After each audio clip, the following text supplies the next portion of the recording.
নমস্কার বন্ধুরা, টুসি চ্যানেলে সবাইকে স্বাগত জানাই। আজ একটা বাঁধাকপির রেসিপি আপনাদের সাথে শেয়ার করছি।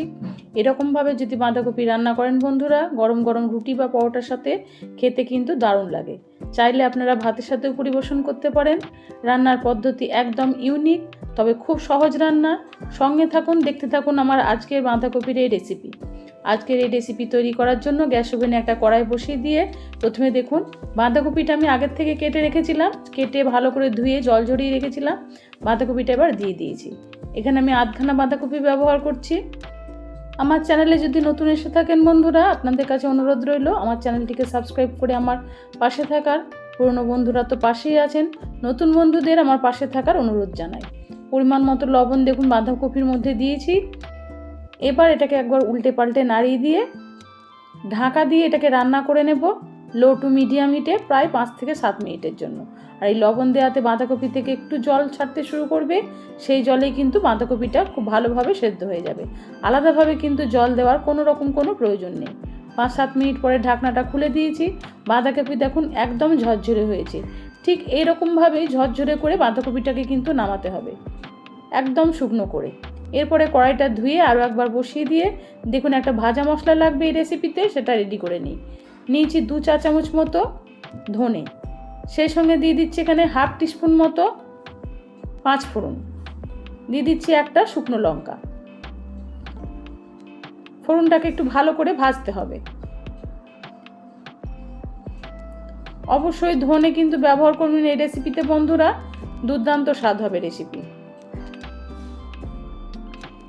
প্রায় 1-1.5 মিনিট এরকমভাবে মশলাটাকে দেখুন ড্রাই রোস্ট করে নিয়েছি। মশলা থেকে সুন্দর একটা সুগন্ধ বেরিয়েছে। এরপরে মশলাটাকে ঠান্ডা করে গুঁড়ো করে নেব। কড়াই থেকে মশলাটা তুলে নিয়েছি। এবার ওই কড়াইতেই দিয়ে দিচ্ছি পরিমাণ মতো সাদা তেল। আজকের এই রেসিপিটা আমি সাদা তেলে বানিয়েছি, তবে আপনারা যে কোনো তেলেই বানাতে পারেন, খেতে কিন্তু ভালো লাগবে। ফোড়নে দিয়ে দিচ্ছি আবারও হাফ টিস্পুন মতো 5 ফোড়ন। একটু 5 ফোড়নটা ভাজা ভাজা হয়ে গেছে, দিয়ে দিলাম এখানে 2টো কাঁচা লঙ্কা কুচি, আর দিয়ে দিলাম চা চামচের 1.5 চামচ মতো আদা কুচি। খুব পাতলা পাতলা করে আদাটাকে দেখুন কেটে নিয়েছি। এরকমভাবে আদাটাকে কুচি করে এই রেসিপিতে ব্যবহার করতে হবে এবং খুব ভালো করে আদাটাকে ভাজতে হবে।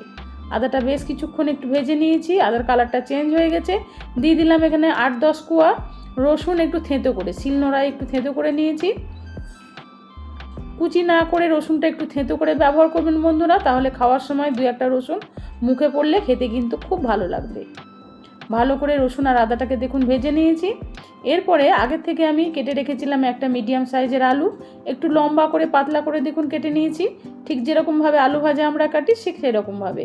সেই সঙ্গে দিয়ে দিয়েছি একটা বড় সাইজের পেঁয়াজ, ওই একই রকমভাবে কেটে নিয়েছি। আলু পেঁয়াজটাকে এবার একই সাথে খুব ভালো করে ভাজতে হবে। গ্যাসের ফ্লেমটা মিডিয়ামে রেখে আলু পেঁয়াজটা ভাজতে হবে। 1-2 মিনিট একটু উল্টে পাল্টে দেখুন নাড়িয়ে দিয়েছি। এরপরে আলু পেঁয়াজের মধ্যে দিয়ে দিচ্ছি পরিমাণ মতো হলুদ গুঁড়ো। সেই সঙ্গে দিয়ে দিচ্ছি এখানে আলু পেঁয়াজ যতটা পরিমাণ দিয়েছি সেই অনুযায়ী লবণটা দিচ্ছি। যেহেতু আমি বাঁধাকপিতে লবণটা ব্যবহার করেছি, সেই বুঝেই কিন্তু এখানে লবণটা ব্যবহার করতে হবে। ভালো করে হলুদ আর লবণটা দেওয়ার পরে আলুটাকে আরও একবার দেখুন নাড়িয়ে দিয়েছি। এরপরে এটাকে একটু ঢাকা দিয়ে গ্যাসের ফ্লেমটা লো করে দিয়ে আরও 2-3 মিনিট একটু রান্না করে নেব, যাতে আলুটাও খুব ভালোভাবে সেদ্ধ হয়ে যায়। 2-3 মিনিট পরে ঢাকনাটা খুলে দিয়েছি। আলু পেঁয়াজ দেখুন বেশ নরম হয়ে গেছে। এরকমভাবে আলু পেঁয়াজটাকেও কিন্তু বেশ ঝরঝরে করেই ভাজতে হবে। এই রেসিপিতে জলের কোনো প্রয়োজন নেই, জল ছাড়াই রেসিপিটা তৈরি করতে হবে একদম ঝরঝরে করে। বাঁধাকপিটাকে দিয়ে এবারে খুব ভালো করে দেখুন একবার নাড়িয়ে দিয়েছি। আজকে বাঁধাকপি ভাজা তৈরি করছি বন্ধুরা, খেতে কিন্তু গরম গরম রুটি পরোটার সাথে অপূর্ব লাগে। গ্যাসের ফ্লেমটা হাই করে দিয়ে আলু পেঁয়াজের সাথে বাঁধাকপিটাকে আরও একবার খুব ভালো করে উল্টে পাল্টে বেশ 1-2 মিনিট অন্তর অন্তর একটু করে উল্টে পাল্টে দিতে হবে, তাহলে চারিদিকটা সমানভাবে ভাজা যাবে। এবারে দিলাম দেখুন হাফ টিস্পুন মতো চিনি গুঁড়ো। আমি এখানে চিনির গুঁড়ো বা পাউডারটা ব্যবহার করেছি। এরপরে আরও একবার খুব ভালো করে দেখুন নাড়িয়ে দিয়েছি। সব দিকটা যেন সমানভাবে ভাজা যায় সেটা একটু খেয়াল রাখবেন, তাহলে রেসিপিটা খেতে খুব ভালো হবে। 1 মিনিট 2 মিনিট অন্তর অন্তর এরকমভাবে আমি উল্টে পাল্টে নাড়িয়ে দিয়েছি। এরপরে আরও 1-2 মিনিটের জন্য একটু ঢাকা দিয়ে দিচ্ছি। 1-2 মিনিট পরে দেখুন ঢাকনাটা খুলে দিয়েছি। বাঁধাকপি আলু বেশ দেখুন মজে গেছে। এরপরে রান্নার মধ্যে দিয়ে দিচ্ছি দেখুন প্রায় 1 টিস্পুনের কাছাকাছি টমেটো সস। অবশ্যই একটু ব্যবহার করবেন এই রেসিপিতে, তাহলে রেসিপিটা বেশ একটু টক ঝাল মিষ্টি মতো হবে, খেতে কিন্তু খুব ভালো লাগবে। সসটা দেওয়ার পরে খুব ভালো করে দেখুন আরও একবার এটাকে নাড়িয়ে দিয়েছি। বাঁধাকপি আর আলু কিন্তু এরমভাবে ভাজতে ভাজতে খুব ভালোভাবে সেদ্ধ হয়ে গেছে। আর দেখুন রান্নাটাও বেশ ঝরঝরে হয়েছে। রান্না শেষে এখানে ব্যবহার করছি ড্রাই রোস্ট করে রাখা মশলাটা। একটু শিলে গুঁড়ো করে নিয়েছি, একটু আধ ভাঙা করে গুঁড়ো করে নিয়েছি। এরপরে মশলাটা দিয়ে আরও একবার খুব ভালো করে দেখুন নাড়িয়ে দিয়েছি। একদিন এরকমভাবে বাঁধাকপিটা রান্না করে খেয়ে দেখবেন বন্ধুরা, গরম গরম রুটি ভাত পরোটার সাথে কিন্তু জমে যাবে। খুব কম সময়ে এই রেসিপিটা আপনারা তৈরি করে নিতে পারবেন। ভাজা মশলাটা দেওয়ার পরে আরও 3-4 বার একটু উল্টে পাল্টে এটাকে দেখুন নাড়িয়ে দিয়েছি প্রায় 2-3 মিনিট সময় নিয়ে। তৈরি হয়ে গেল বাঁধাকপি আলু ভাজা। আজকের এই রেসিপিটা আপনাদের কেমন লাগলো অবশ্যই আমাকে কমেন্টে জানাবেন।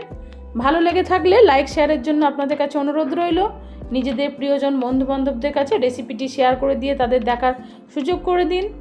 ফিরে আসবো অন্যদিন অন্য কোনো নতুন পর্বে নতুন রেসিপির সাথে। সবাই ভালো থাকুন, সুস্থ থাকুন। নমস্কার।